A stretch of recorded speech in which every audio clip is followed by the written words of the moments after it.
का चरित्र श्रवणीय है। जितना उसे श्रवण किया जाए, कुछ नहीं करना, केवल सुनना है। भगवान ने जो किया है उसको केवल सुनना है, करना नहीं है, क्योंकि सुन करके ही सब कुछ प्राप्त हो जाएगा, करने की आवश्यकता ही नहीं है। भगवान की कुछ क्रियाएं करने के योग्य हैं, जिनको स्वयं भगवान ने करके बताया। जैसे भगवान कृष्ण नित्य रोज प्रातःकाल योग करते हैं, सुबह ब्रह्म मुहूर्त में जाग करके अपने इष्ट शिव का ध्यान करते हैं। कृष्ण के जीवन का ये रोज का कृत्य है कि प्रातःकाल भगवान बालकृष्ण, गोविंद, माधव, मुरारी, त्रिपुरारी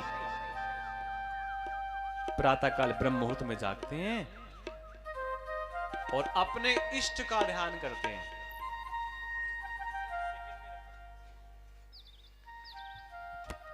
ये भगवान का जो किया गया कृत्य है, ये करने के योग्य है। एक बात और, भगवान पढ़ने के लिए गुरु के आश्रम में जाते हैं।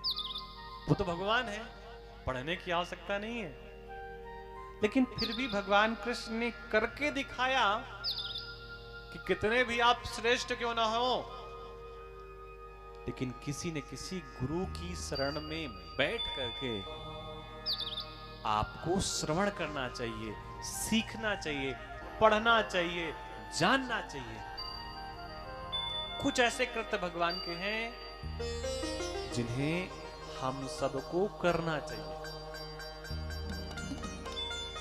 और हम कथाओं के माध्यम से जब भी हमें मौका मिलता है तो ये प्रसंग प्रमुख रूप से इसलिए सुनाते हैं कि कई बार कुछ बातें व्यक्ति सुना तो देता है, करता नहीं है, तो हमको लगता है बार बार सुनाएंगे तो हो सकता है हम भी करने लगे सही ढंग से, क्योंकि सुनने के बाद ही व्यक्ति सीखता है ना।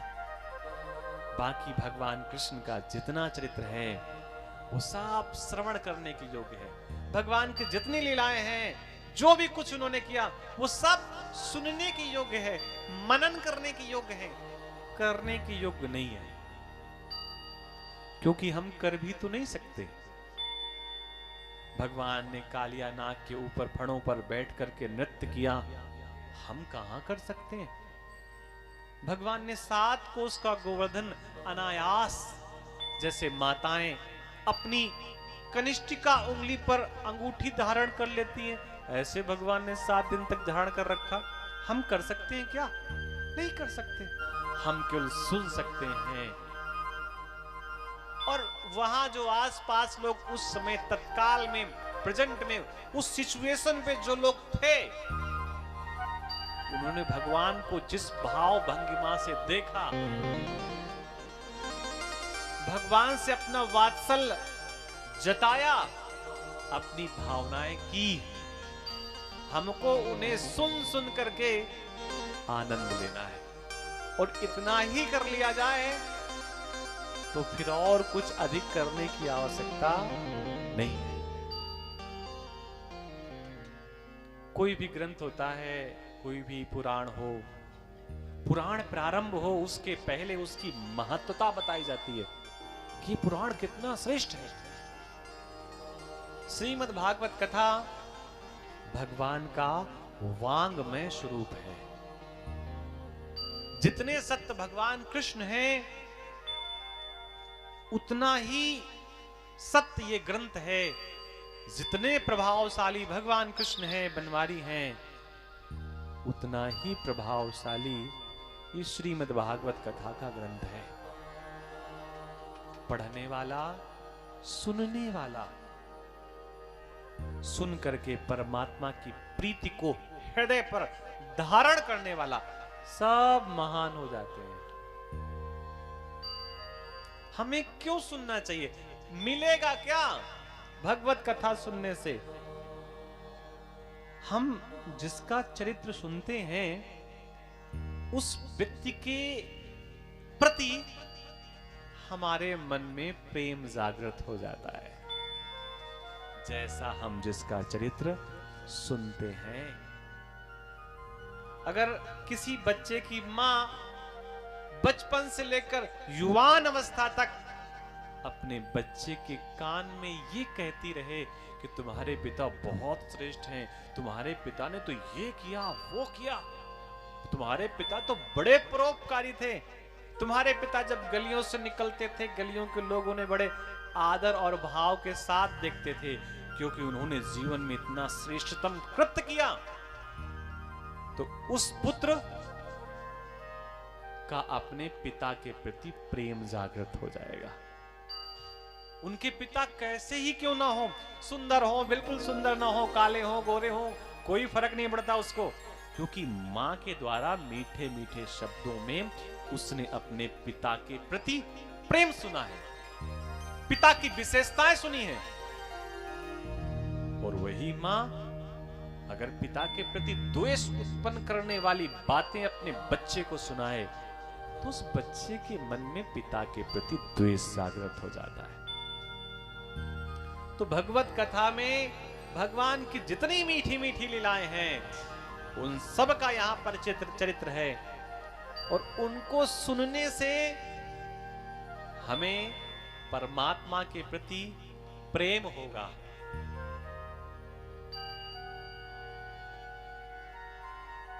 सच्चिदानंद रूपाय विश्वोत्पत्त्यादि हेतवे तापत्रय विनाशाय श्री कृष्णाय वयं नुमः। श्रीमद् भागवत कथा का पहला श्लोक। मन में भाव जागृत करिए कि ये ग्रंथ कहीं न कहीं तो लिखा गया होगा। लिखा गया होगा तो कितने लोग होंगे लिखने वाले। चलो थोड़ी सी आपको उत्तराखंड की यात्रा कराते हैं। आजकल बड़ा सहज हो गया है। आप हरिद्वार पहुंचे, वहां से फिर ऋषिकेश, फिर आपके और पुण्य जागृत हो तो आप यमुनोत्री, गंगोत्री, उसके बाद केदारनाथ, और केदारनाथ से भी जब आप आगे और बढ़ेंगे तो बद्रीनाथ का बड़ा रमणीय स्थल आपको दिखाई देगा। परसों ही या कल, मुझे याद नहीं सही ढंग से, भगवान बद्रीनाथ के कपाट बंद हुए हैं 6 महीने के लिए। फिर अक्षय तृतीया के दिन या उसके एक दिन बाद जो भी होता है भगवान बद्रीनाथ के कपाट खोलेंगे। ठंडियों का मौसम है, अब वहां जीवन नहीं है, बर्फ ही बर्फ है, पेड़ पौधे हैं नहीं। बद्रीनाथ भगवान का दर्शन करेंगे आप उत्तरकाशी से आगे बढ़कर के, तो बद्रीनाथ भगवान के दर्शन करने के बाद जब आप और आगे जाएंगे तो उत्तर भारत का सबसे समापन का गांव मिलेगा जिसका नाम है माणा। 6 साल पहले, 5 साल पहले उस गांव के समापन में बोर्ड लिखा था भारत का सबसे आखिरी गांव।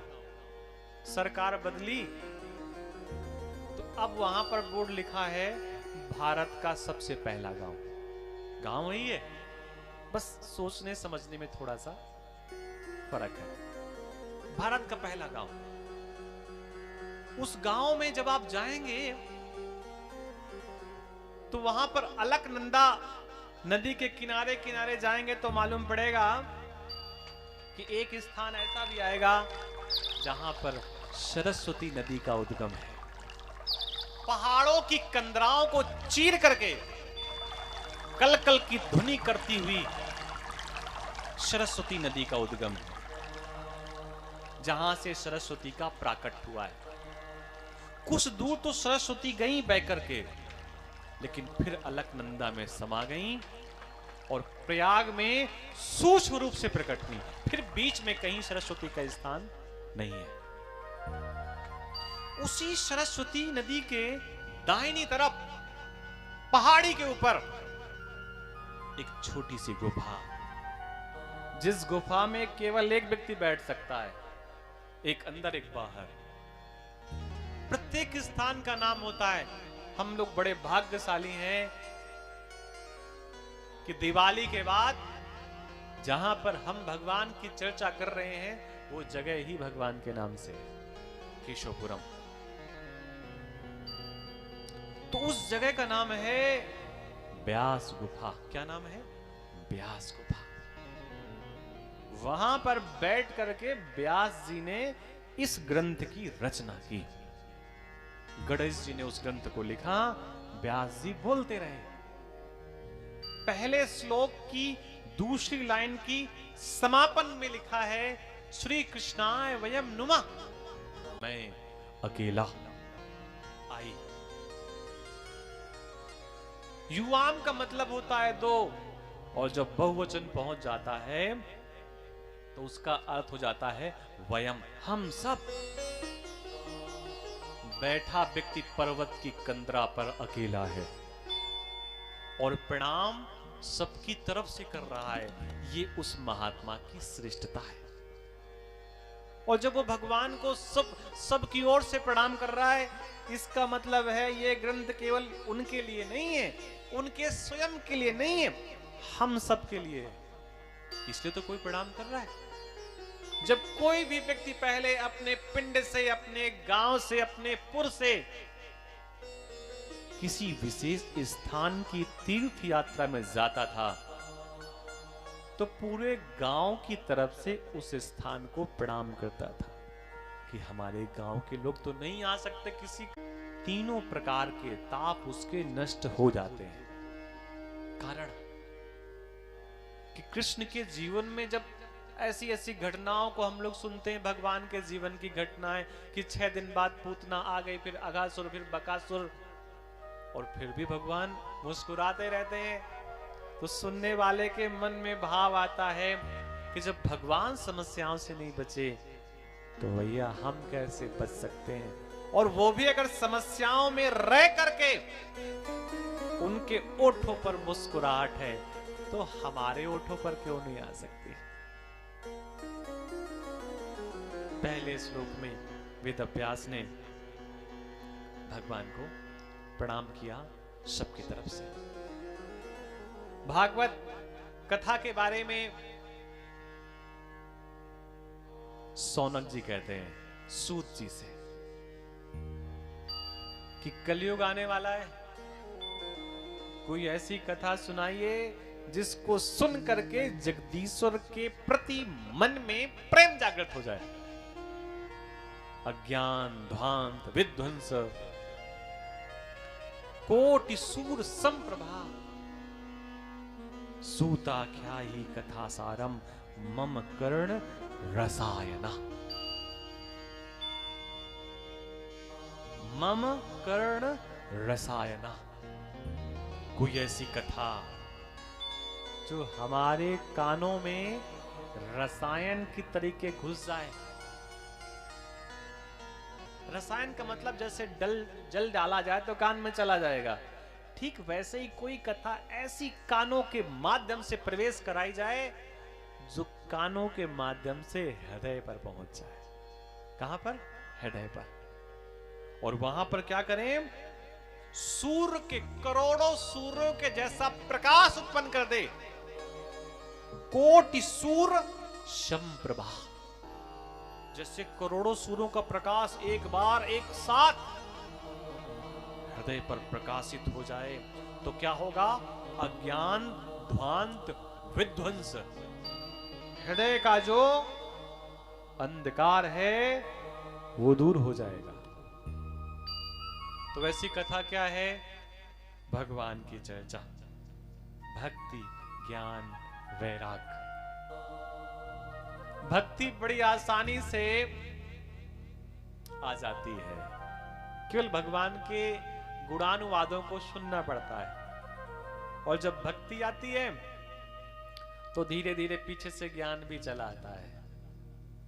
और जब ज्ञान हो जाता है तो व्यक्ति को वैराग उत्पन्न होता है।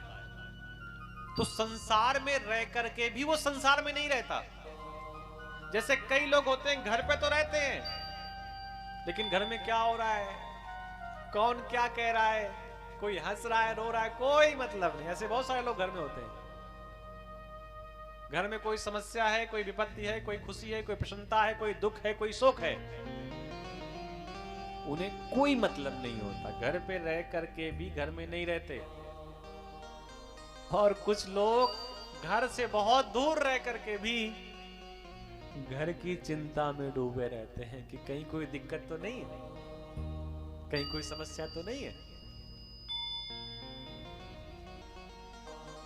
तो घर में रह करके भी घर की व्यवस्थाओं को देखते हुए, घर के कार्यों को करते हुए, फिर भी घर में अपने आप को न जोड़ना, यही तो वैराग्य है। वैराग्य का मतलब एक बात दिमाग में बैठी रहे कि हमें कहीं और भी जाना है, और अगर मन हमारा यहां पर चिपका रहा तो फिर वापस आना पड़ेगा। जिनका मन अपने घर में चिपका रहता है वो महीने में, 2 महीने में, 6 महीने में, 10 साल में वापस घर जरूर आते हैं। और जो ये कह देते हैं हमारे पास समय नहीं है, समय नहीं है, समय नहीं है, हम 2 महीने बाद आएंगे, 2 साल बाद आएंगे, सच मानिए उनका वहां से प्रेम नहीं है। क्योंकि समय तो अपने आप निकल ही आता है। चिंता मणि लोक सुखम सुरद्रु स्वर्ग संपदम प्रच्छति गुरु प्रीतो वैकुंठ योग दुर्लभम। चिंतामणि केवल लौकिक सुख दे सकती है। कल्प वृक्ष अधिक से अधिक स्वर्ग की संपत्ति दे सकता है, परंतु गुरुदेव प्रसन्न हो जाएं। गुरुदेव का मतलब जिससे कथा सुनी जा रही है, तो भैया नित्य बैकुंठ का धाम दे देते हैं। इतनी कथा दुर्लभ है कि जब सुखदेव मुनि परीक्षित को यह कथा श्रवण करा रहे थे, सब जगह हल्ला हो गया कि सुखदेव मुनि परीक्षित को कथा सुना रहे हैं। तो इंद्र दौड़े हुए चले आए अमृत का कलश लेकर के। क्योंकि समस्या क्या थी? समस्या यह थी कि एक ऋषि कुमार ने परीक्षित को श्राप दे दिया है कि 7वें दिन आपके प्राण निकल जाएंगे। समस्या तो यह है ना। और इंद्र अमृत का कलश लेकर के आए कि चिंता मत कर, तेरे प्राण नहीं निकलेंगे, क्योंकि मेरी गोद में, मेरे हाथ में अमृत का कलश है। इसकी एक बूंद जो तुझे मिल जाएगी तो जो श्राप है ऋषि कुमार का वो तेरे ऊपर प्रभावी नहीं होगा, कोई असर नहीं कर पाएगा। सुखदेव मुनि के पास पहुंचे देवराज इंद्र, बोले ऐसा करो, कथा सुना रहे हो ना, तो ये कथा हमको सुना दो। किसको? इंद्र को। ये भगवान की चर्चा किसे सुना दो? इंद्र को। और अमृत उन्हें पिला दो। सुखदेव मुनि हंसने लगे। विनिमय कर रहे हैं? विनिमय का मतलब होता है आदान प्रदान करना। किसी के यहां से व्यवहार आए तो हम लोग व्यवहार वापस करते हैं, इसको विनिमय कहते हैं। विनिमय का मतलब है कि अगर पड़ोसन के यहां से 6 लड्डू आए हैं तो देंगे हम भी 6। लेकिन प्रेम का मतलब है कि उसकी यहां व्यवस्थाएं नहीं थी, वो साधारण था, वो 2 लड्डू दे गया, कोई बात नहीं, वो 2 दे सकता था, मैं डिब्बा भर दे सकता हूं तो मैं पूरा डिब्बा दूंगा। ये विनिमय नहीं है, ये प्रेम है। सुखदेव मुनि हंसने लगे। अमृत को कांच का टुकड़ा बता दिया कि कहां कांच का टुकड़ा और कहां भगवत चर्चा मणि के समान। चले जाओ वापस, आप भगवत चर्चा श्रवण करने के योग्य नहीं है। निश्चित मानिए भगवत चर्चा बड़ी कठिन है। जब व्यक्ति के पास धन नहीं होता तो मन में भाव जागता है कि जब धन आ जाएगा तो हम ये करवाएंगे, जागरण करवाएंगे, ब्राह्मणों को बुलाएंगे, भगवत चर्चा करवाएंगे। तो भगवान उसको कहीं किसी प्रकार से उसको धन प्रदान करते हैं। और जब उसके पास धन आ जाता है तो कुछ समय नहीं होता। वो सोचता है बच्चे आ जाएं, फिर बहू आ जाए, फिर और बच्चे हो जाएं, फिर बुआ भी आ जाएं, फिर वो छोटी वाली बहन भी खाली हो तब करवाएं। तो ऐसा कई बार होता है। भगवत चर्चा श्रीमद् भगवती वार्ता सुराणामपि दुर्लभा। देवताओं को भी सुखदेव मैंने वापस भेज दिया कि भगवत कथा इतनी दुर्लभ है। जब भगवान राम इस धराधाम को छोड़ करके जाने लगे, जब भगवान राम इस धराधाम को छोड़ करके जाने लगे तो सब लोग चलने लगे। अयोध्या के सब लोग निकल पड़े भगवान के साथ, और हनुमान जी महाराज पीछे वाली लाइन में खड़े थे। राम जी ने कहा हनुमान जी महाराज से कि हनुमान, तुमको नहीं चलना हमारे साथ? हनुमान जी ने कहा बिल्कुल चल रहे हैं, बस थोड़ा सा हमको बता दीजिए, कुछ हम पूछना चाहते हैं। तो भगवान ने कहा कि क्या पूछना चाहते हैं? तो हनुमान जी ने कहा कि ये बताओ, वहां बैकुंठ चलेंगे तो, साकेत चलेंगे तो, लेकिन ये बताओ वहां पे कथा का समय क्या है? बैकुंठ में, साकेत में कथा का समय क्या है? ये जो हम लोग चर्चा कर रहे हैं ना, कथा का समय क्या है? राम जी ने कहा हनुमान, वहां पर हम होते हैं, और केवल हम ही होते हैं, और वहां पर कथा नहीं होती है। वहां हम ही है, और हमारे होने के साथ कथा की क्या आवश्यकता है? हनुमान जी महाराज ने मना कर दिया जाने से। हनुमान जी ने कहा प्रभु, हमें आप नहीं चाहिए, हमें आपकी कथा चाहिए, हमें भगवत चर्चा चाहिए। भगवान राम ने कहा अरे उस चर्चा में हमारे ही तो गुण हैं, और जब हम स्वयं हैं तो चर्चा की क्या आवश्यकता? हनुमान जी प्रभु ने कहा कि भगवान, आपकी बातों से, और जब आपने बैकुंठ की चर्चा की तो एक बात तो समझ में आ गई कि जहां पर भगवान होते हैं वहां पर भगवत चर्चा हो, इसकी कोई गारंटी नहीं है, लेकिन जहां पर भगवत चर्चा होती है वहां पर भगवान होते ही है। एक छोटी बात बताते हैं, आपको सुनकर अचंभा लगेगा। भगवान से उतना प्रेम नहीं करना चाहिए कि भगवत कथा छोड़ जाए। भगवान से प्रेम करना अच्छा है, भगवान से खूब प्रेम करो, लेकिन भगवान की चर्चा से अधिक प्रेम करो। एक छोटी सी बात बताते हैं। गोपियां वृंदावन में रहती रहीं और भगवान से मिलने नहीं गई। कोई दूर था क्या मथुरा? लेकिन भगवत चर्चा जरूर करती रही। भगवत चर्चा नहीं छोड़ी, भगवान को छोड़ दिया कोई बात नहीं, आप आओ ना आओ कोई फर्क नहीं पड़ता, हम आपके दर्शन के लिए नहीं आएंगे, लेकिन आपकी चर्चा छोड़ दें, ऐसा नहीं हो सकता। बोलिए वृंदावन बिहारी लाल की जय। थोड़ा सा हम लोग संगीत का भी आनंद लेते रहे, भैया लोग बैठे हुए हैं।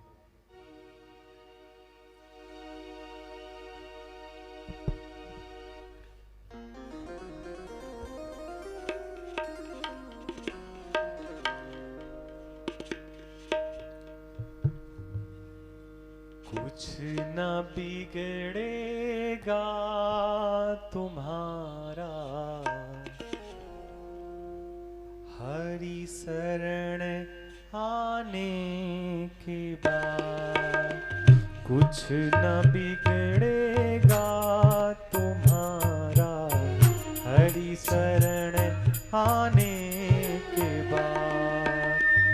कुछ ना बिगड़ेगा तुम्हारा हरि शरण आने के बाद।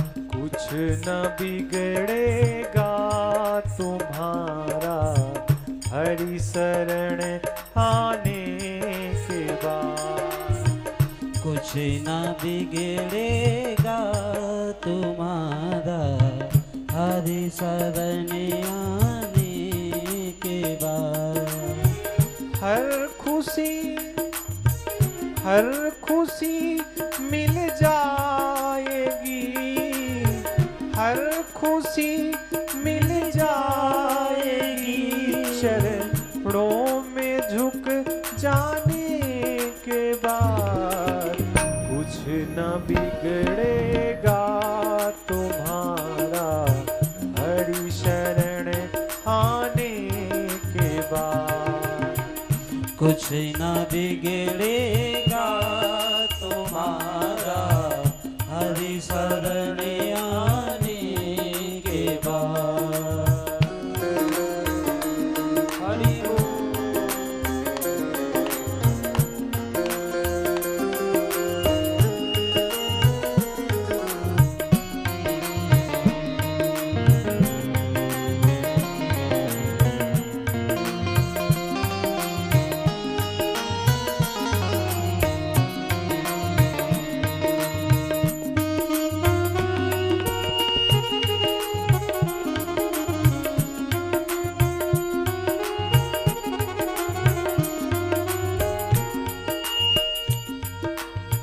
प्रेम के मंजिल के राही कष्ट पाते हैं मगर। प्रेम के मंजिल के राही कष्ट पाते हैं मगर। प्रेम के मंजिल के राही कष्ट पाते हैं मगर। प्रेम के मंजिल के राही कष्ट पाते हैं मगर। बीज फलता है सदा, बीज फलता है सदा मिट्टी में मिल जाने के बाद। बीज फलता है सदा मिट्टी में मिल जाने के बाद।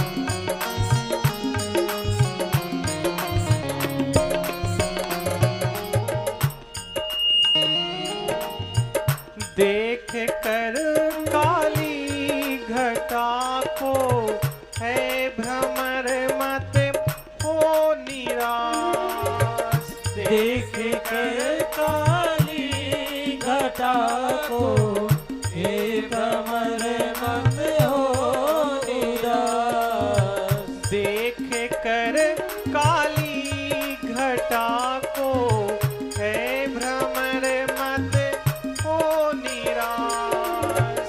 देख कर काली घटा को हे भंवर मत हो निराश। बंद कलियां भी खिलेगी, राधे बंद कलियां भी खिलेगी रात ढल जाने के बाद।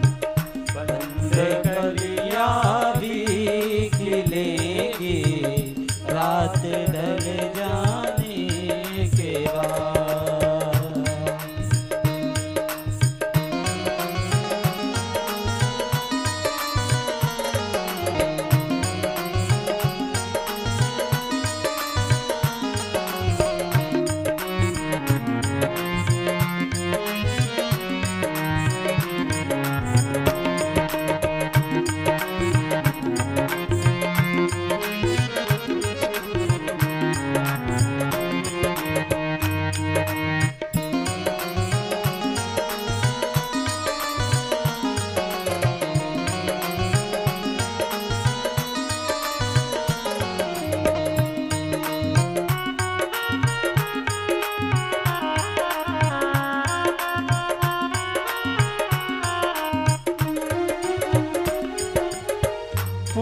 पूछो इन फूलों से जाकर छाई है कैसी बहार।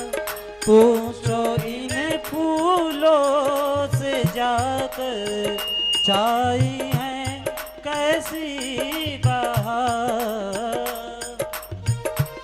फूलों से जाकर छाई है कैसी बहार। पूछो इन फूलों से जाकर छाई है कैसी बहार। कब तलक कांटों पे सोया, कब तलक कांटों पे सोया, रात काल पर आने के बाद। कब तलक कांटों पे सोया, काल पर आने के बाद। कुछ न बिगड़ेगा तुम्हारा हरि शरण आने के बाद। कुछ ना बिगड़ेगा तुम्हारा हरि शरण आने के बाद। कुछ न बिगड़ेगा तुम्हारा हरि शरण आने के बाद। हरि शरण आने के बाद। हरि शरण आने के बाद। हरि शरण आने के बाद।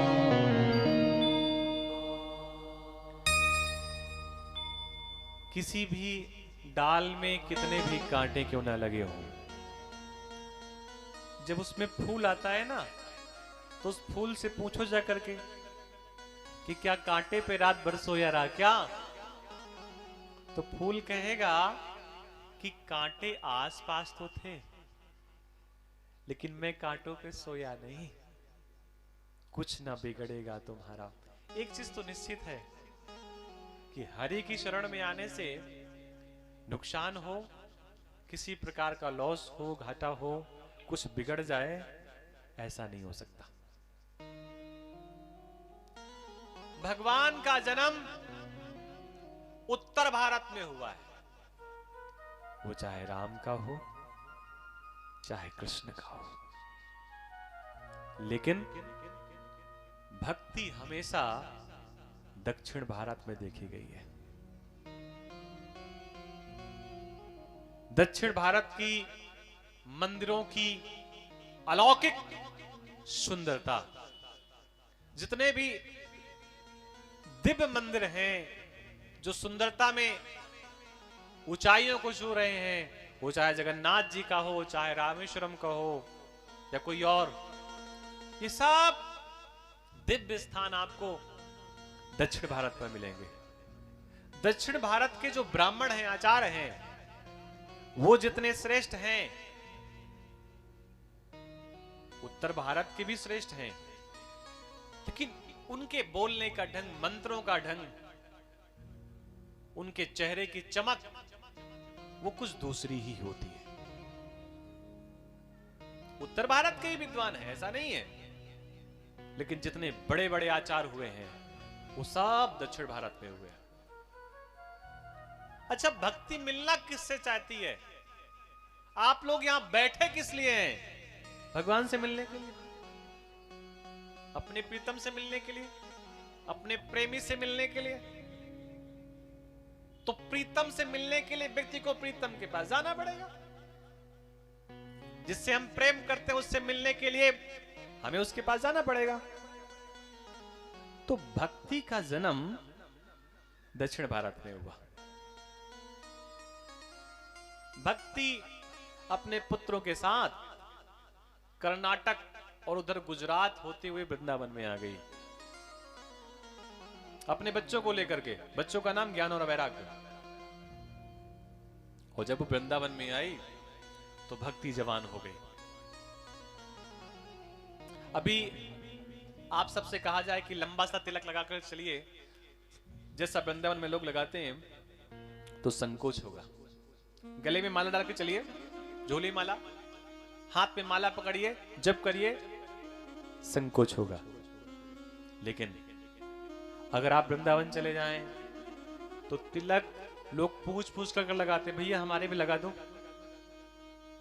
फिर तो कुछ लोग ऐसे कहते हैं कि वो केवल यहां ना लगाओ, जितना दिखाई दे रहा है सब जगह लगा दो। फिर वो सब जगह लगवा लेते। फिर दिखावटी में वो तत्काल वहां जैसे ही वो परिक्रमा मार्ग में जाते हैं, तुरंत एक तुलसा की माला तत्काल गले में, लंबा तिलक। अच्छा, उसका फायदा भी है, गले में माला है, मस्तक में तिलक है, तो कहीं भी भंडारे में पहुंच जाओ, आगे खड़े होने की जगह मिल जाएगी। अब जब वहां बट रहा है तो कौन पैसे खर्च करे? वहां कोई संकोच, वहां माला लेने में संकोच नहीं है। वहां जाते हैं तो लोग दंडवत प्रणाम करते, सब कर रहे हैं, कोई संकोच नहीं है। तो वृंदावन में भक्ति जवान है। वहां किसी कोई बहुत बुद्धिमान हो, साधारण हो, ज्ञान हो ना हो, वैराग हो ना हो, लेकिन भक्ति जवान है। वहां भक्ति आपको मिलेगी परिक्रमा करती हुई, सब जगह मिल जाएगी। लेकिन ज्ञान वैराग वहां जब भक्ति के साथ आए, अपनी माता के साथ आए, तो बूढ़े हो गए। मां को अच्छा नहीं लगा। मां हमेशा चाहती है कि मेरे पुत्र जवान रहें, युवान रहें। लेकिन जब उसके पुत्र बूढ़े हो गए, वृद्ध हो गए, उसको लगा कि मैं तो वृंदावन की धरती पर हूं, कोई ना कोई तो महात्मा आएगा जो मेरा कल्याण करेगा। वो महात्मा आए, परमात्मा आए, दिव्यात्मा आए, कोई ऐसी आत्मा आएगी जो हमारे साथ हमारे बच्चों का कल्याण करेगी। नारद जी वहां से निकल रहे थे। नारद जी कौन है? भगवान का मन। नारद जी को देखा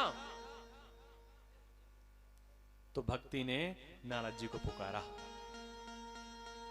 भो भो साधो शरणं तिष्ठ मच्चिंतामपि नाशया दर्शनम तव लोकस्य सर्वथा हरम परो। भक्ति माता ने नारद जी को पुकारा, अरे महात्मन, अरे साधु, अरे सन्यासी, अरे पुण्यात्मा, अगर यहां से निकले हो तो हमारा कल्याण भी करते जाओ। नारद जी वापस आ गए। क्या समस्या है आपको? ये आपके पास कौन लेटे हुए हैं? ये मेरे पुत्र हैं, एक का नाम ज्ञान, दूसरे का नाम वैराग।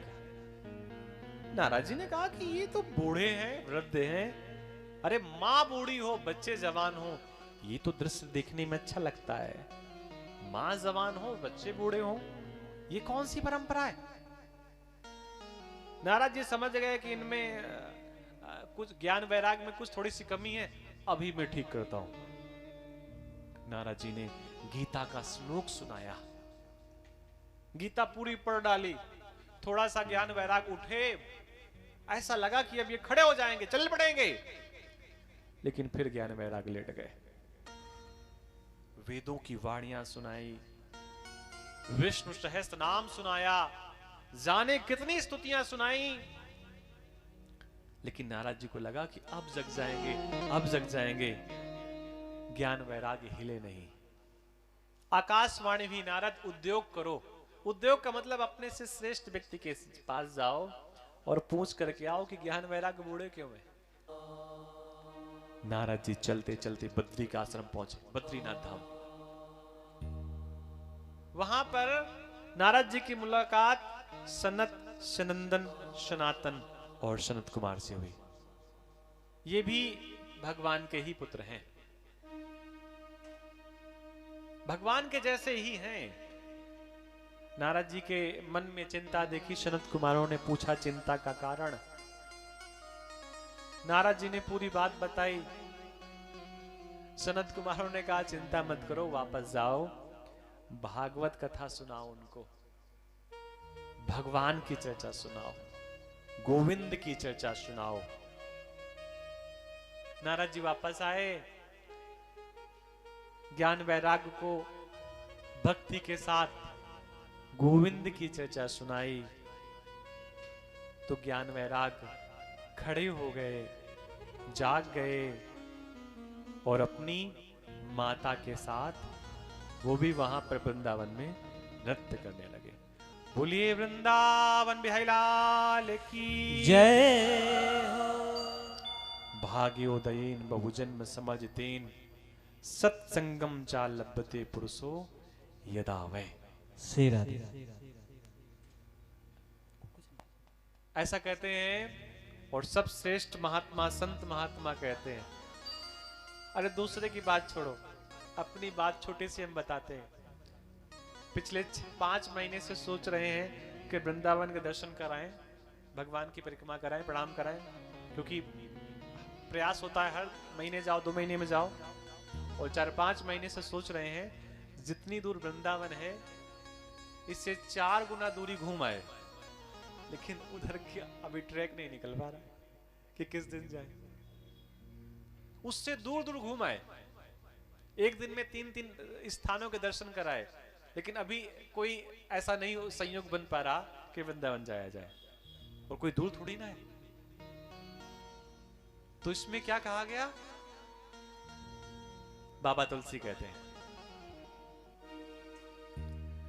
अब मोही भरोसे हनुमंता, अब मोही भरोसे हनुमंता, अब मोही भरोसे हनुमंता, अब मोही भरोसे हनुमंता, बिनु हरि कृपा मिलहि नहीं संता, बिनु हरि कृपा मिलहि नहीं संता, अब मोही भरोसे हनुमंता, अब मोही भरोसे हनुमंता, बिनु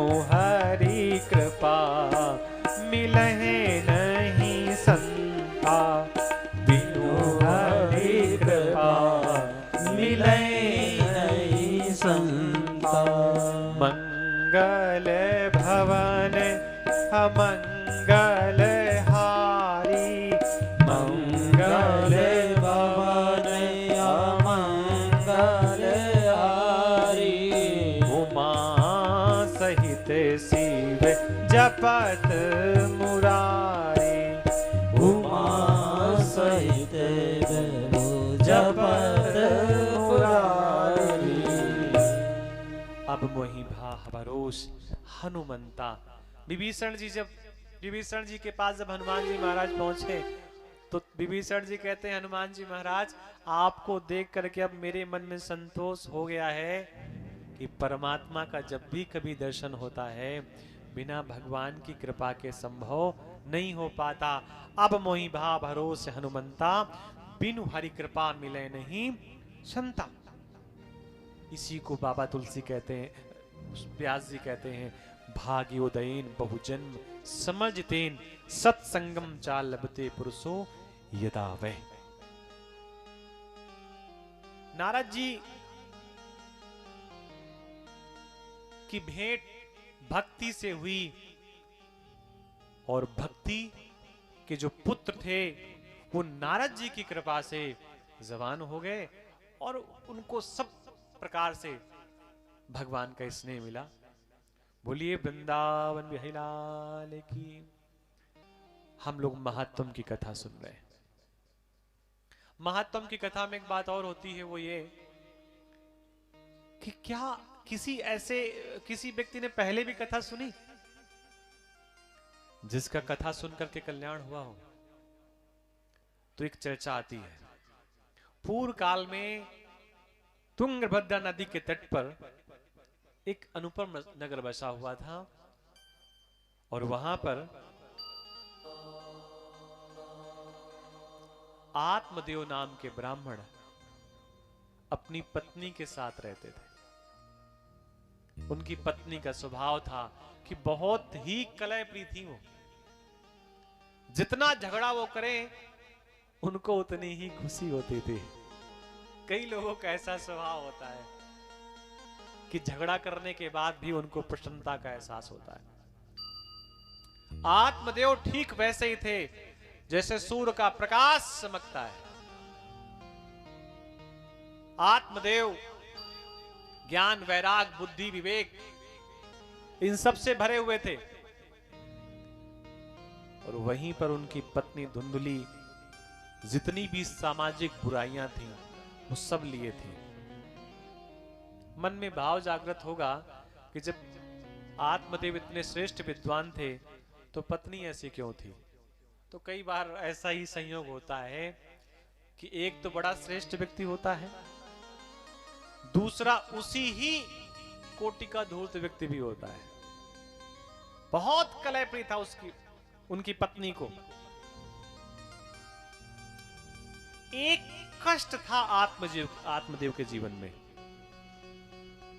और वो कष्ट उनको कब पता चला, जब आत्मदेव एक बार खेलते हुए, घूमते हुए अपने मित्रों के यहां जा रहे थे। रास्ते में एक पिता अपने बेटे के साथ खेल रहा था, उसको गोद में उठा रहा, उसके साथ चलता, उसके साथ झगड़ा करता। कभी पिता अपने बेटे को पीटता, वो छोटा सा बालक 3 साल का, 2.5-3 साल का। कभी बालक पिता की गोद में चढ़ जाता, कभी पीठ में चढ़ जाता, कभी वो बालक अपने पिता के कान पकड़ करके खींच लेता, कभी बाल खींच लेता, कभी मारता भी। लेकिन जब वो बालक ऐसा अपने पिता के साथ व्यवहार कर रहा था तो पिता बड़ा प्रसन्न था। हमें कार लेने का मन कब होता है?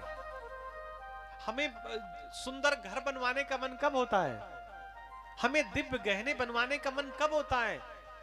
जब हम किसी और के चेहरे पर, और के घर के द्वार पर खड़ी हुई कार, किसी और का सुंदर घर देखते हैं, तभी तो वैसी कामना हमारे हृदय पर जागृत होती है। पिता और पुत्र के बीच में इतने दिव्य स्नेह को देख करके, प्रेम को देख करके, आत्मदेव के हृदय पर जो एक पुत्र के प्रति प्रेम होता है वो जागृत हो गया। आत्मदेव ने विचार किया कि भगवान की भक्ति तो बहुत लंबे समय तक कर ली, भगवान का पूजन, भगवान का व्रत, भगवान का ध्यान, परमात्मा का चिंतन तो मैंने लंबे समय तक कर लिया। लेकिन जो सुख एक पिता को अपने पुत्र के स्नेह पे मिलता है, उसके साथ खेलने पे मिलता है, उसके साथ स्नेह लड़ाने में मिलता है, वो सुख और कहीं नहीं है। मन में भावना जगी कि पुत्र तो होना चाहिए। तो पुत्र हो कैसे? अगर पति और पत्नी के प्रयास से पुत्र हो जाता तो इतना समय लगता ही नहीं है। उनको ऐसा लगा अब भगवत कृपा से ही मुझे पिता बनने का सुख मिलेगा। तो भगवत कृपा कहां मिलेगी? भगवत कृपा तो भगवान के भक्तों के पास मिलेगी। भगवान के भक्तों की पहचान लंबा चौड़ा तिलक, पीले वस्त्र, पीतांबर धारण किए हुए, ये भगवान के भक्तों की पहचान है। ऐसे ही अनायास घूमते हुए जा रहे थे तो वट वृक्ष के नीचे, बरगद के वृक्ष के नीचे कई सारे महात्मा उनको भगवान का संकीर्तन करते हुए दिखाई दिए। श्री कृष्ण गोविंद हरे मुरारी, हे नाथ नारायण वासुदेवा। आत्मदेव समझ गए कि ये दिव्य महात्मा हैं और इनकी कृपा से निश्चित हमारे मन की अभिलाषा पूरी होगी। आत्मदेव तत्काल उन महात्माओं के पास गए, उनको प्रणाम किया, चरणों पर लेट गए। तब तक लेटे रहे जब तक कि महात्माओं के चरणों की धूल आत्मदेव के मस्तक पर ना लग गई। महात्माओं के चरणों के धूल ने आत्मदेव के माथे पर तिलक कर दिया। महात्मा प्रसन्न हो गए, इतना श्रेष्ठ भक्त, लेकिन चेहरे पर उदासी, आंखों में आंसू। पूछ लिया महात्माओं ने, आखिर रोने का कारण क्या है? इतने उदास क्यों हैं? आप तो परमात्मा के परम भक्त लगते हैं और फिर भी उदास? आपके चेहरे में तो सूर्य के समान तेज चमक रहा है, फिर भी ऐसा लग रहा है आप किसी प्रकार के कष्ट से ग्रसित हैं। अपना कष्ट तो कहो। आत्मदेव ने अपने पूरे मन की बात, पूरा कष्ट, पूरा रुदन महात्माओं के सामने प्रकट कर दिया। महाराज, पुत्र का शोक है, संतान नहीं है। संतान होती तो क्या सुख होता।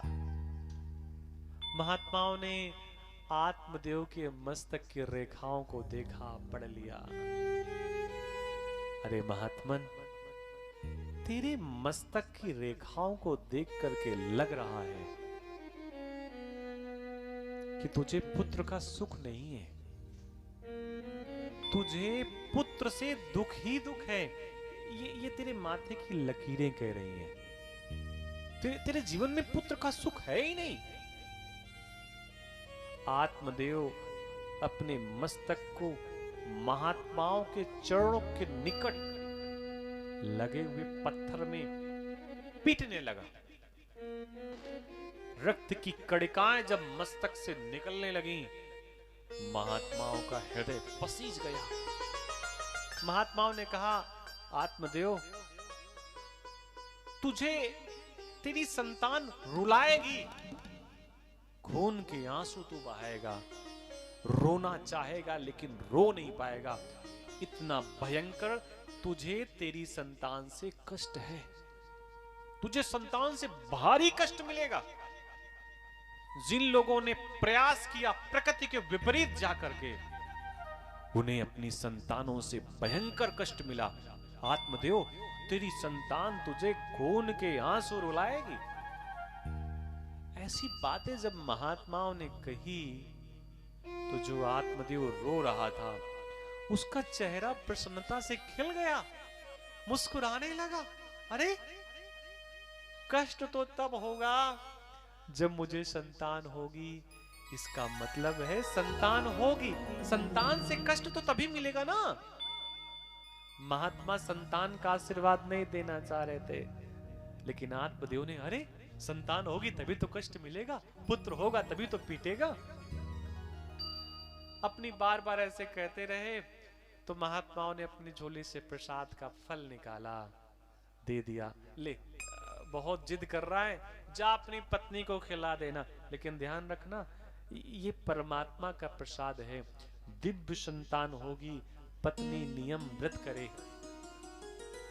जिस समय मालूम पड़ जाए कि गर्भ में बालक आ गया है, सारे कार्यों को करे लेकिन मन में श्री कृष्ण गोविंद हरे मुरारे का जप करता रहे, भगवान का कोई भी नाम लेता रहे, कोई भी संकीर्तन करता रहे। पत्नी को बता देना कि परमात्मा के नाम को छोड़ना नहीं। जिस दिन से ये मालूम पड़ जाए कि तू गर्भिणी हो गई है, तेरे गर्भ में कोई शिशु आ गया, क्यों? क्योंकि तेरी किस्मत में तो संतान का सुख नहीं है, लेकिन तू इतनी जिद कर रहा है तो ये परमात्मा का प्रसाद मैं तुझे दे रहा हूं। हंसता हुआ, खेलता हुआ, उछलता हुआ, फुदकता हुआ, प्रसन्न मन से वो आत्मदेव अपनी पत्नी के पास गया। ऐसे बहुत सारे पति होते हैं संसार में जो रास्ते में जाते हैं और उन्हें महंगी वस्तु दिखाई देती है, महंगे फल दिखाई देते हैं, भले ही जेब में पैसे ना हो, कम पैसों का वो फल, वो वस्तु अपने बैग में लेकर के जाता है, इस भाव से कि पत्नी को दिखाऊंगा, पत्नी को दूंगा, पत्नी का चेहरा प्रसन्न हो जाएगा, वो खुश हो जाएगी। लेकिन कई लोग बेचारे ऐसे दुर्भाग्यशाली होते हैं, कितनी भी महंगी वस्तु लेकर के जाएं, पत्नियां बेचारी उसमें कमी ही निकाल देती हैं। वो बेचारा, उसको बेचारा ही कहेंगे, थका हुआ, अपने बॉस की गाली सुनता हुआ रास्ते में, कानपुर जैसे ट्रैफिक में पीछे वाला धक्का मार रहा है, बगल वाला भी धक्का मार रहा है, आगे वाला भी धक्का मार रहा है, सबके धक्के सहन करता है। उसको वो जाता है घर में कि जैसे ही घर जाऊंगा तो मेरी पत्नी शीतल जल हमको कहेंगी कि स्वामी लीजिए, और तत्काल थकावट मिट जाएगी। और जैसे ही वो बेचारा घर पे कदम रखता है, कुछ पत्नियां इतनी कृपा करती हैं कि उसको लगता है कि वो घंटा घर का जाम इतना कष्ट नहीं देता। वो छठ पूजा में जो इधर सब लोग सामान खरीद रहे हैं, वहां का जो जाम है वो भी उतना कष्ट नहीं देता। कई तो बेचारे मन में ये सोचते हैं, मैं क्यों आ गया, मैं वहीं पर रहता। ऐसी स्थिति ठीक आत्मदेव के साथ हुई। प्रसन्न मन से बेचारा घर गया, पत्नी को फल दिया। अरे सुमुखी, अरे सुनैना, ये ले फल, इसको तू चख, इसको ग्रहण कर, ये महात्मा का प्रसाद है। इस महात्मा के प्रसाद से कोई दिव्यात्मा तेरे गर्भ में आएगी, तुझे मां बनने का सुख मिलेगा, मुझे पिता बनने का सुख मिलेगा, हम दोनों का जीवन हंसते खेलते बीत जाएगा। मन में भाव जगह पत्नी के, पता नहीं कहां से क्या लेकर के आ गया। इनके मन में बुढ़ापे में पता नहीं क्या चलता रहता है। अब कोई संतान का समय है, बहाना बना दिया। प्रसाद का बहाना प्रयास करना चाहिए, कोई विशेष बीमारी ना हो तो नहीं बनाना चाहिए। और अगर देने वाला बड़े प्रेम से दे रहा है, भाव से दे रहा है, तो प्रेम से ले लेना चाहिए, मस्तक से लगा करके। या फिर नहीं खाने का मन है, अगर प्रसाद खाने का मन नहीं है लेकिन सामने वाले ने आपको दे दिया, तो मस्तक में लगा करके आप किसी और को दे सकते हैं, लेकिन भाव से, बड़े प्रेम से। देने का मन नहीं है और प्रसाद खा नहीं सकते क्योंकि मीठा है, तो ऐसी स्थिति में उसको अपने हाथ के पास ले जाइए और उसको जोर से सूंघ लीजिए। आप एक बार सांस लेकर के फिर उसको कहीं पेड़ के पास, कहीं झाड़ी के पास कहीं डाल दीजिए, तो भी प्रसाद का अनादर नहीं होगा। आपने सूंघ लिया। और वो सब माताएं बूढ़ी बूढ़ी जानती हैं कि अगर प्रसाद, कोई भोजन को सूंघ लेता है तो जूठा हो जाता है। कई घरों में तो भोजन खाया नहीं जाता। अगर कोई व्यक्ति सूंघ ले कि इसमें ये गर्म है, ठंडा है, तो घर की माताएं कह देती हैं इसको रखो, अब ये खाने के योग्य नहीं है, जूठा हो गया।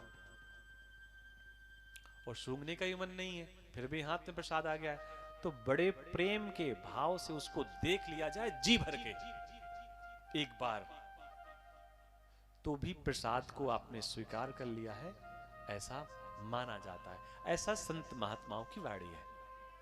लेकिन उसने तो रख दिया किनारे, अभी मैंने स्नान नहीं किया, बहुत सारे बहाने बना दिए, और फिर मैं खाऊंगी। पति को विश्वास था खा लेगी, पति चला गया। पत्नी की बहन आई, पूछा क्या कारण है, पूरी कहानी बताई, तो उसने कहा कि इस फल के खाने से संतान हो जाएगी, ऐसा नहीं हो सकता। और तुझे अगर संतान की भूख है तो ऐसा कर, मुझसे ले लेना, मेरे तो 5-6 संतानें पहले से ही है, एक और आने वाली है, एक ना सही, लेकिन एक काम करना, क्या बदले में थोड़ा सा धन दे देना हमको, तू संतान मत कर, तू पुत्र को जन्म मत दे, क्योंकि पुत्र के जन्म देने से बड़ा भयंकर पीड़ा होती है, बड़ा कष्ट होता है। ऐसी ज्ञानवर्धक बातें जब उसकी बहन ने बताई तो धुंधली ने मान भी ली। कोई क्या कहता है, क्या बता रहा है, सुनना सबकी चाहिए, लेकिन उसमें से जो अच्छा अच्छा है, जो बढ़िया बढ़िया है, सूप के जैसा स्वभाव व्यक्ति का होना चाहिए, जो बढ़िया बढ़िया उसको रख लो, गड़बड़ वाले को निकाल दो। बहुत सारी बातें बताई, वो मान गई और उसने फल नहीं खाया। फेंके कहा तो महात्मा के आशीर्वाद में कोई कुछ प्रभाव है कि नहीं, उसको जानने के लिए गाय को खिला दिया। देखो प्रसाद तो अपना फल करेगा। भगवान की कृपा हुई, गाय ने कुछ महीने बाद एक संतान को जन्म दिया, एक पुत्र को जन्म दिया। महात्मा का प्रसाद था, व्यर्थ जा नहीं सकता। और इधर धुंधली ने भी अपनी बहन का बेटा गोद ले लिया। लोगों ने कहा देखो आत्मदेव के भाव कि पत्नी संतान को पैदा करे, जन्म दे, ये तो साधारण सी बात है। गाय ने भी पुत्र को जन्म दे दिया। नामकरण का जब नंबर आया, आत्मदेव ने पंचांग खोला, तिथि मुहूर्त देखे, नक्षत्र देखे, करण देखा, योग देखा, और फिर मन में भाव जगा कि इसका मैं गोविंद का कोई सुंदर नाम रखूंगा, क्योंकि भगवान के तो करोड़ों करोड़ों नाम है, कोई भी एक नाम रख दूंगा। तत्काल पत्नी ने अपने पति के हाथ में रखे हुए पंचांग को पलट दिया। खबरदार, जो मेरी संतान का नाम आपने रखा, इसको मैंने अपने गर्भ में 9 महीने तक रखा है, भयंकर पीड़ा सही है मैंने, इसका नाम मैं रखूंगी। आत्मदेव ने कहा हाँ हाँ, पिता और माता की बात हो तो मां का अधिकार ज्यादा होता है पिता के पीछे, तू रख ले, मैं भी अपने से मिलता जुलता नाम रखूंगी। मैं हूं धुंधली, तो मैं अपने बेटे का नाम रख दूंगी धुंधकारी। दोनों में धुंध है, और इस समय कानपुर में भी भयंकर धुंध है। इतनी धुंध है कि सूर्य का प्रकाश आ नहीं पाता कानपुर की गलियों पर। और जिसकी पत्नी धुंधली, उसके सूर्य के प्रकाश जैसे चमकते हुए आत्मदेव का प्रकाश नहीं पहुंच पा रहा। गाय के बेटे का नाम रखने का जब नामकरण का समय आया, तो आत्मदेव ने गाय से उस पुत्र का जन्म हुआ था।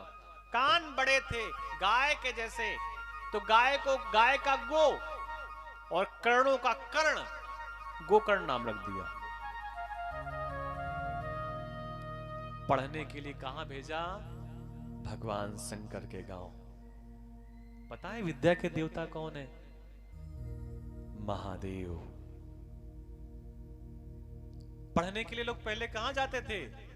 बनारस, काशी। कहां?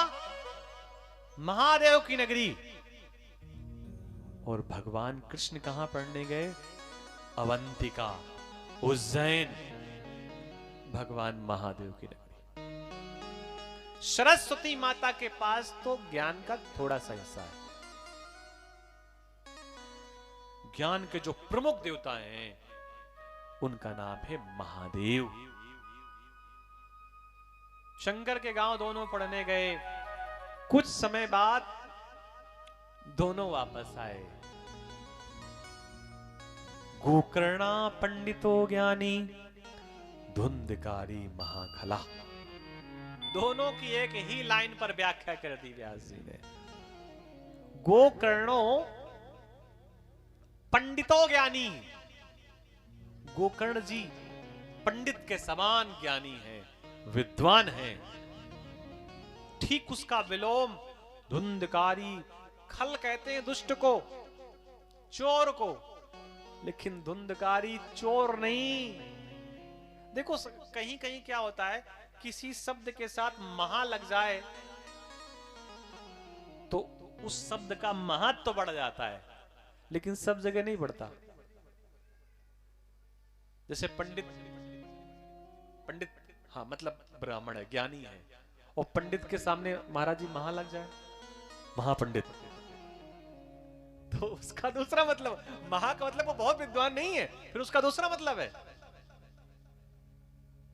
योगी के आगे महायोगी लग जाए, दूसरा मतलब है। सब जगह महा का मतलब विशेषता ही नहीं होता। अब यहां पर खल, खल के आगे महा लगा है, दुष्ट नहीं, महादुष्ट है। और ये सब जगह होते हैं।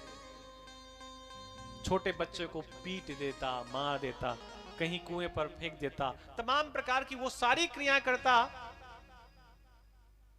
जिससे लोगों को कष्ट पहुंचे। 6 बजने में 10 मिनट बाकी हैं और 6 बजे के आसपास हम लोग विश्राम कर लेंगे, क्योंकि सुबह से आप लोग व्यस्त हैं। ठीक है ना माता जी? और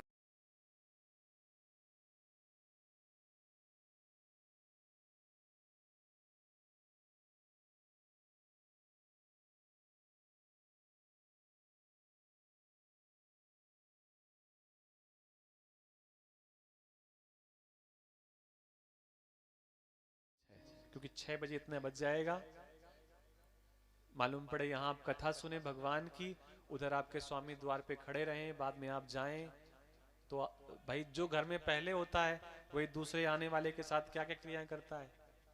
भाई पहले माताएं घर पे होती हैं, पति बेचारे जॉब करके आते हैं तो वो उनको पुरस्कार देती हैं। अब मालूम पड़े पति पहले घर पहुंच जाए, अब माताएं बाहर से पहुंचे तो वो भरे बैठे हों, तो ऐसा भी कुछ डिस्टरबेंस ना हो, तो हम लोग प्रयास करते हैं। ठीक है ना?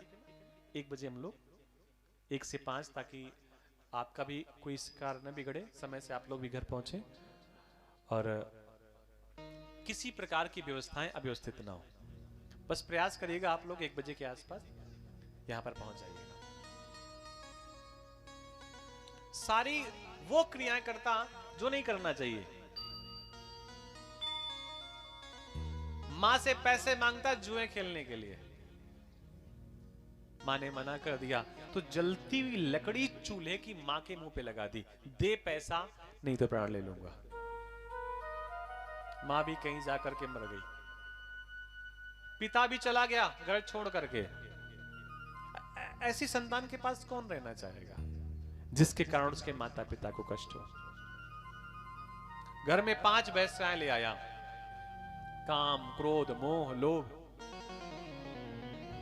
वेश्याएं घर पे आ गई, उनको तो धन चाहिए, राजा का धन चुरा लाया।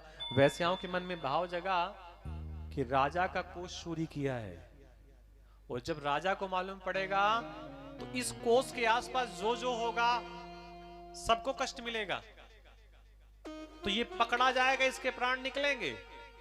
तो वेश्याओं ने सोचा जब इसको मरना ही है तो कल क्यों मरे, आज ही इसको मार डालते हैं। 4 वेश्याओं ने हाथ पैर पकड़ लिए, 5वीं वेश्या ने गर्दन पकड़ करके प्राण निकालने का प्रयास किया। इतना पापी था कि मरा नहीं, जलता हुआ कोयला मुंह पे डाल करके फिर गर्दन दबा दी, प्राण निकल गए, प्राण पंख पखेरु उड़ गए। कहां फेंके? तो घर की ही जमीन को खोद करके गाड़ करके लीप दिया। गोकर्ण जी गया में थे तो गांव से कुछ लोग गया में पिंड दान करने गए थे। गोकर्ण जी मिले, लोगों ने बताई पूरी बात कि तुम्हारे भाई का पता नहीं कहां उसका शरीर छोड़ गया, कहां चला गया, लगता है इस संसार में वो है नहीं। अब गोकर्ण जी गया में थे, मन में भाव जगा, सब लोग अपने परिवार के जनों का, अपने संबंधियों का यहां पिंड दान करने आते हैं, मैं क्यों ना करूं। गया में पिंड दान किया, सारी प्रक्रियाएं की। वापस एक दिन अपने गांव के बगल से निकल रहे थे, मन में भाव जगह शाम हो गई है, बहुत दिन से गांव नहीं गया, चलो घर में जाकर विश्राम कर लूं। घर में जाकर के विश्राम करने लगे। पता नहीं रात में कोई आत्मा आकर के उसको परेशान करने लगी, कभी भेड़ के रूप में, कभी बकरे के रूप में, कभी सिंह के रूप में, कभी हाथी के रूप में, कभी गधे के रूप में। गोकर्ण जी को लगा ये कौन है। हाथ में जल लिया, केशवों का ध्यान किया, भगवान का ध्यान किया, जल उस आत्मा के ऊपर छिड़का तो बोलने की स्थिति भी आया।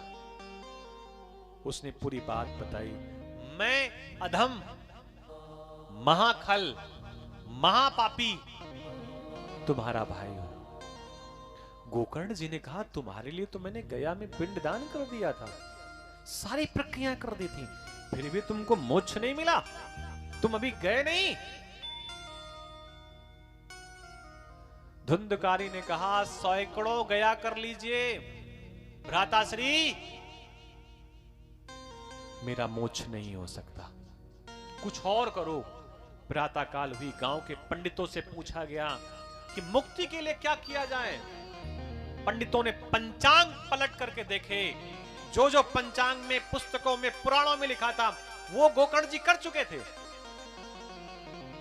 आकाशवाणी, आकाश से सूरज निकल रहा था। सूर्य प्रत्येक वस्तु का गवाह है, प्रत्येक क्रिया का गवाह है। गोकर्ण जी ने सूर्य से पूछा, हे भुवन भास्कर, आप मुझे बताओ मेरी पिता की मुक्ति का उपाय क्या है। सूर्य भगवान ने पूरी बात बताई कि भगवत चर्चा की जाए, भगवान की चर्चा की जाए, गोविंद गोपाल की चर्चा की जाए, कृष्ण की चर्चा की जाए, भागवत कथा सुनाई जाए, तो तुम्हारे भाई को मुक्ति मिल सकती है। गोकर्ण जी आए, गोकर्ण जी ने भागवत कथा सुनाई। 7 दिन में ही धुंधकारी मोक्ष को पा गया और एक विमान आया भगवान का दिव्य बैकुंठ से। उस विमान पर बैठ करके धुंधकारी भगवान के धाम को जाने लगा। तब गोकर्ण जी ने उन दूतों से पूछा कि कथा तो ग्राम के, नगर के सभी वासियों ने सुनी, आप केवल गोकर्ण जी को क्यों ले जा रहे हैं? उन लोगों ने बताया, उन दिव्य आत्माओं ने बताया, भगवान के पार्षदों ने बताया कि गोकर्ण जी, धुंधकारी ने जितने मन से कथा सुनी है, इतने मन से कथा किसी और ने नहीं सुनी है। और जब भी नगरवासी, शहरवासी, ग्रामवासी भगवान की चर्चा, भगवत चर्चा, भगवत कथा ध्यान से सुनेंगे, मन लगा करके सुनेंगे, अपने प्रत्येक कार्य में भगवान का नाम लेंगे, प्रत्येक क्रिया के समय भगवान का चिंतन करेंगे, तो निश्चित मानिए उनके पूरे परिवार का कल्याण होगा, समाज का कल्याण होगा, उनकी आने वाली पीढ़ियों का कल्याण होगा और शरीर शांत होने के बाद उनको भी परम गति की प्राप्ति होगी। आज कथा को हम लोग एक कीर्तन के बाद यहीं पर विश्राम देते हैं और कल से हम लोग 1 बजे से लेकर के 5 बजे तक लगातार 4 घंटे कथा का आस्वादन करेंगे। छोटा सा गीत हम लोग गुनगुनाते हैं और फिर आगे बढ़ते हैं।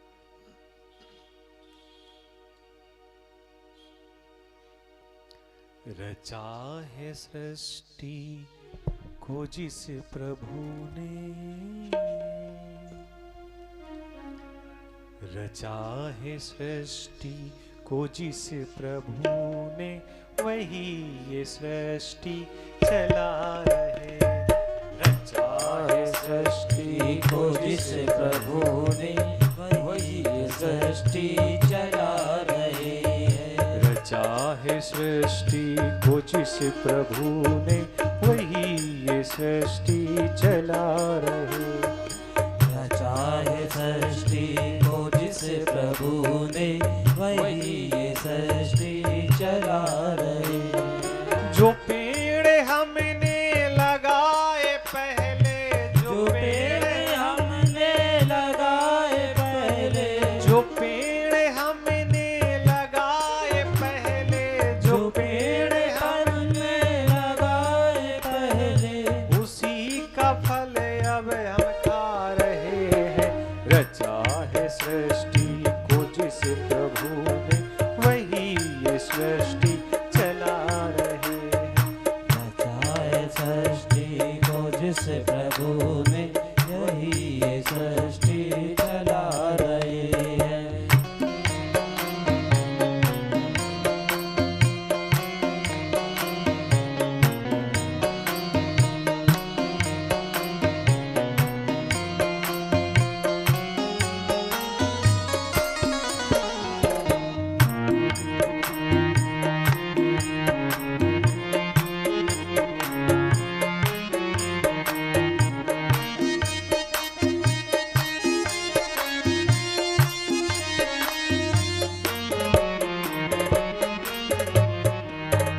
इसी धरा से शरीर पाए, इसी धरा से शरीर पाए, इसी धरा धरा से शरीर पाए, इसी धरा में फिर सब समाए, इसी धरा में फिर सब समाए, इसी धरा से शरीर पाए, इसी धरा में फिर सब समाए। है सत्य नियम इसी धरा का, है सत्य नियम इसी धरा का, है सत्य नियम इसी धरा का। एक आ रहे हैं एक जा रहे हैं, रचा है सृष्टि को जिस प्रभु ने, वही ये सृष्टि चला रहे हैं। रचा है सृष्टि को जिस प्रभु ने, वही ये सृष्टि चला रही है।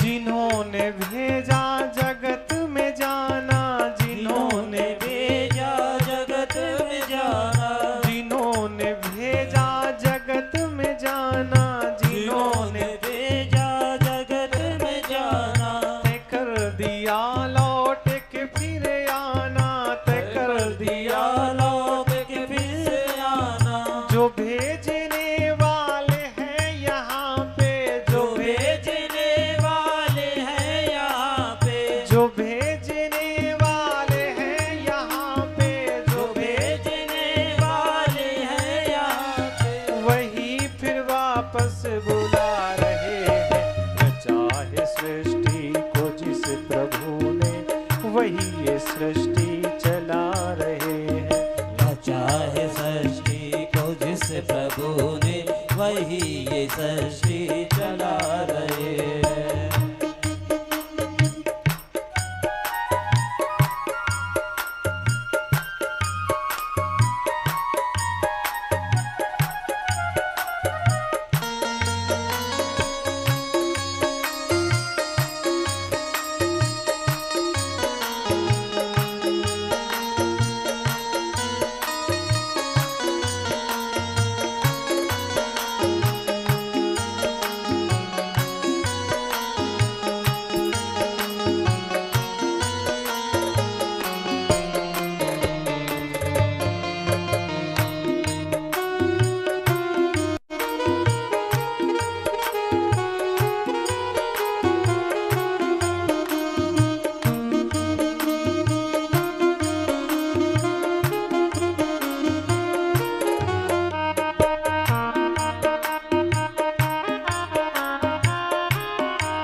बैठे हैं जो धान की बालियों में, बैठे हैं जो यूं की बाइयों में, बैठे हैं जो धान की बालियों में, बैठे हैं जो धान की बालियों में, समाये मेहंदी की लालियों में, समाये मेहंदी की लालियों में, बैठे हैं जो धान की बालियों में, समाये मेहंदी की लालियों में। हर डाल हर पत्ते में समा कर, हर डाल हर पत्ते में समा के, हर डाल हर पत्ते में समा कर, फूल रंग बिरंगे खिला रहे। रचा है सृष्टि को जिस प्रभु ने, वही ये सृष्टि चला रहे। रचा है सृष्टि को जिस प्रभु ने, वही ये सृष्टि चला रहे हैं। रचा है सृष्टि को जिस प्रभु ने, वही ये सृष्टि चला रहे। रचा है सृष्टि को जिस प्रभु ने, वही ये सृष्टि चला रहे हैं। जो जो पेड़ हमने लगाए पहले, जो पेड़ हमने लगाए पहले, जो पेड़ हमने लगाए पहले, उसी का फल अब हम पा रहे हैं। रचा है सृष्टि को जिस प्रभु ने, वही ये सृष्टि चला रही है। रचा है सृष्टि को जिस प्रभु ने, वही ये सृष्टि चला रही है। वही ये सृष्टि चला रही है, वही ये सृष्टि चला रही। बोलिए वृंदावन बिहारी लाल की जय हो। जय जय श्री राधे श्याम।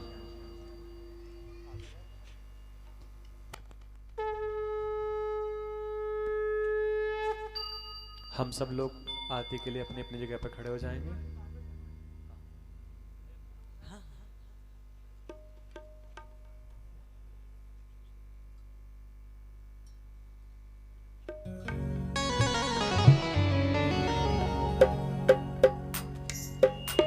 ओम चंद्रमा मनसो जात सो सूर्यो वजायता सूता द्वादश प्यारस मुखादे अग्निदे अजायता। उसी भाग्यवत भगवान की है आरती, पापियों को पाप